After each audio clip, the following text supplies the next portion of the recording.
I have almost 2,000 hours in Apex, 900 in Team Fortress 2, 35 in AIM Labs, and about 3 in Valorant. I'm a fan of competitive shooters, safe to say. I played in both closed betas and the open one too. I've played a lot of the finals at this point, and so I thought I'd give some thoughts on it. Anything I think is subject to change, I'm not going to talk about.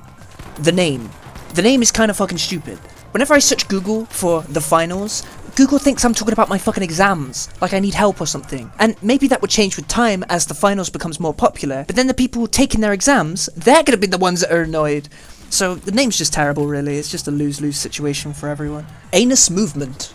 The movement is anus. I have a pretty high standard for movement, so I think other people won't be as annoyed as I am, but the movement in this game drives me absolutely wacky. I find it so annoying. The movement tech itself is fine, it's just that everything has this lag to it, and it paints everything with this unsatisfying brush. Sometimes there's like a bit of rubble, and you try and vault over it, and it will take 2, 3 attempts, and every time you get pulled back off it, and they say, no, do it again, do it properly. That shit's fucking annoying, especially when you're being shot at. But yeah, the movement in this game definitely strikes me as very weak. It's not bad, but it is one of the weaker aspects of the game, especially compared to Apex, which is probably a complaint you're going to hear a lot of people repeat. I'm not going to comment on like interesting movement tech and all that, because it's not clear what the devs want to leave in and remove. The devs seem to have... They're not very tolerant of that movement tech. They seem to want to patch it out quite aggressively. But maybe not, maybe, who knows, and the point is I don't know, so I'm not going to talk about it. Now, does the movement actually kill the joy of playing the game? Not really, but every so often, your shoelace will get stuck in some rubble, and you're going to be desperately trying to peel yourself away from it, and you can't do it, and you'll die, and that is kind of annoying, especially when your team are relying on you. But this game isn't actually that serious. If you die on Apex, oh, you're going to get some shit, but if you die in the finals, whatever, let's just spectate. People, it's not a serious game, really, although people do abuse the meta a little bit, but that's not relevant. Something I absolutely love about this game is it is constantly throwing unique scenarios at you. Every cash out ends differently. Sometimes people don't smash walls much. Sometimes everything is blown to absolute shit, and you're just fighting amongst all the rubble and shit, pieces of building twatting you on the head. Tanks everywhere that influence gameplay. I'll talk about this more later, but the whole idea of the game is chaos, and I think that's brilliant. There's a very high time to kill, meaning it takes a lot of bullets to finally put someone down, especially if they're a heavy. If you get killed, it's not because someone's just, a stray bullet happened to hit you. They've really put some work into you to kill you. I much prefer it that way. Some things can kill you quite fast, but generally, the time to kill is pretty high. And there's a lot of opportunities for your teammates to get you back into the fight. Like they can respawn you, and there's defibrillators where it's an instant respawn, which is really cool. The trophy system I think is very good. As you can pick it up and run away with it for a safe res, but as you're running with it, you're completely defenseless. So I think it's just an interesting dynamic, an extra way that the game can help you get back into the fight. And when you die in the game, it's actually not that bad. Your instinct usually when it comes to dying in games is to alt-tab and wait for your turn, but in this game, spectating is actually kind of fun, and I'd recommend it. Just fly to the cash out and just see all the chaos unfold. The guns are one of the aspects probably most likely to change, so it's hard to give definitive thoughts on them. But there's enough guns that even if you don't like some, there's going to be some guns you like, and that's all that needs to be said. Though some of them do piss me the fuck off the way they are now.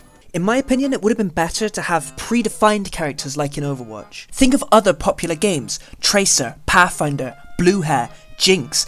They all have recognizable characters. Even if you've never played TF2, if you've been on the internet a week, you've seen these guys. These aren't characters. These are voiceless, nameless, androgynous blobs that you can dress up.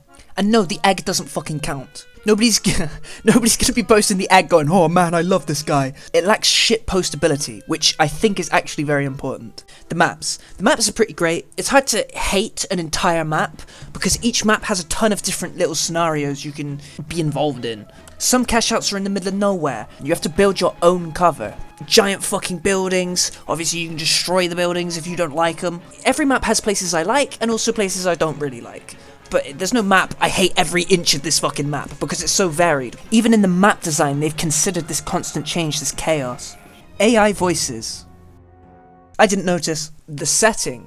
I think it being a virtual world is pretty clever. It means you can change pretty much anything in the world and you don't have to answer questions like, does this suit the setting? Like in Call of Duty when they keep adding these weird fucking skins and everyone's like, this just doesn't suit the setting, this is just weird. You can add whatever skins you want in the finals. You could have furries running around if you want in the finals and you wouldn't really bat an eye. Maybe you'd bat an eye if it was furries, but you know, my point is you could add just about anything and it wouldn't ruin the setting. Because it's a virtual world, it's not fucking real, and you know that going into it. The finals is a very interesting game to watch, even if you've never played it before. The barrier to entry as a spectator is incredibly low. Compare that to Overwatch or League of Legends, where if you've never played it before, it's impossible to understand. Even if you have played it before, it's impossible to understand a lot of the time. I've played League a fair amount. I still don't understand what the fuck I'm watching when I watch live streams and stuff. All these spells, all these characters' abilities that you have to understand in order to know what the fuck is going on. There's not really much of that in the finals. Okay, they've got the cash out, they're holding the cash out, they're about to get the cash. It's very simple, it's very easy. That low barrier to entry is very good when it comes to spectating in esports. The important question every new online game needs to ask is, does our game actually provide something that people can't get anywhere else? And in the case of the finals, that answer is absolutely a yes. I'd imagine, provided the developers don't do anything stupid, the game can go very far. After playing even one game of the finals, you'll realise, okay, this is an experience I can't quite get anywhere else. To sum up the finals in one word, chaos. You can tell the developers designed every aspect of the game with this in mind. Destruction, goo tanks, fire tanks, toxic gas tanks, smoke tanks, explosive tanks, abilities, cannons, lifts, zip lines, jump pads, rocket launchers, C4, floating platforms, crane movement, etc. because I can't think of anything else. All ensure a constant stream of chaos and unique, interesting scenarios wherever players are. And by directing player attention towards the cash out machines, that supply of chaos is abundant throughout each game. A bad game at the finals can be fucking annoying, but a good game at the finals is always pretty damn good. The live wires just flipped the switch. They've completed a cash out.